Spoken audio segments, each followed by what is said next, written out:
Sunshine herbal لے کر آیا ہے مایوس شادی شدہ مردوں کے لیے ایک نایاب نسخہ 100% اثردار اور طب نبوی سے تیار کردہ آیورویدک دوا، ساتھ ہی موٹاپا کم کرنے اور وزن بڑھانے کے لیے بہترین نایاب نسخے، علماء کرام کے لیے کاروبار کرنے کا سنہرا موقع۔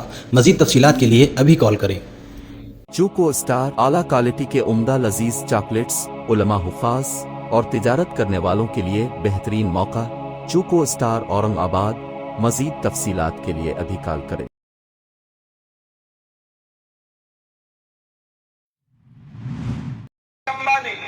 کوئی تعجب نہیں اور اس میں کوئی اعتراض کی بات بھی نہیں۔ اب آئیے اصل مسئلے کی طرف جس کو میں پیش کر رہا تھا۔ یہ مسئلہ بھی ایسے ہی ہوا میرے حق میں کہ میں مسلسل لگا رہا یہ دیکھنے کے لیے کہ اس میں جو تصویر آتی ہے وہ تصویر اس اطلاق اس پر ہوتا ہے یا محض عکس کا اطلاق اس کے اوپر ہوتا ہے۔ یہ تحقیق کرتے کرتے میں اس نتیجے پر پہنچا اور میں نے سائنسدانوں کا کلام اس سلسلے میں پڑھا اور اسی طریقے پر ان عرب علماء کا کلام بھی پڑھا جو اس سلسلے میں جانکاری رکھنے والے اور پوری تحقیق کے بعد اس سلسلے میں انہوں نے کچھ لکھا ہے۔ علل تک لکھنے والوں کی بات نہیں کر رہا ہوں، ان فقہاء کی بات کر رہا ہوں جو ذمہ دارانہ طور پر غور کرتے ہیں، ذمہ دارانہ طور پر لکھتے ہیں، تفقہ کے بعد لکھتے ہیں، حقیقت کو جاننے کے بعد لکھتے ہیں۔ ان کا کلام بھی میں نے پڑھا۔ اسی طریقے پر ہمارے ہندوستان میں اور بعضوں پڑوس ملک میں جو علماء اس سلسلے کی حقیقت سے واقف ہو کر جو فتوے اس سلسلے میں لکھے ہیں میں نے ان کو بھی پڑھا۔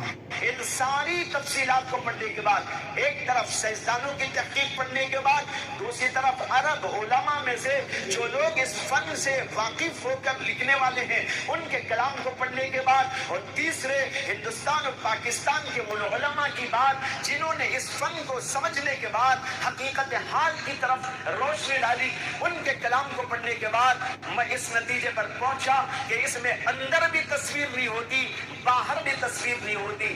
اندر تو یہ ڈیجیٹل ہے۔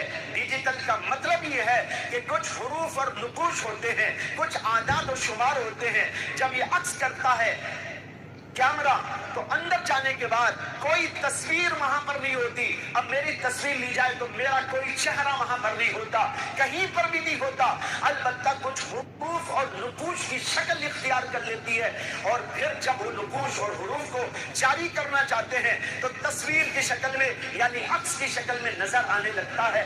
اس لیے یہ عکس جو نظر آتا ہے یہ عکس کے حکم میں ہے، اندر بھی کوئی تصویر نہیں، باہر بھی کوئی تصویر نہیں۔ یہ تحقیق ہونے کے بعد میں نے اس سلسلے میں ایک رسالہ بھی لکھا، لیکن وہ اب تک اس لیے شائع نہ ہو سکا کہ لاک ڈاؤن کا زمانہ چل رہا تھا اور مسلسل جو ہے حالات خراب چل رہے تھے اور تمام ادارے اور تمام جو ہے اس طرح کے تباہ کرنے والے ادارے سب بند پڑے ہوئے تھے۔ اس لیے اور بھی میری کئی کتابیں ہیں جو اس درمیان میں لکھی گئی، تقریباً 10 کتابیں ہیں جو لاک ڈاؤن کے زمانے میں اختر نے لکھی اللہ کے فضل سے کرم سے، لیکن وہ اب تک شائع اس لیے نہ ہوئی کہ سلسلہ جیسے کہ آپ دیکھ رہے ہیں تمام چیزوں کی بندش کا تھا۔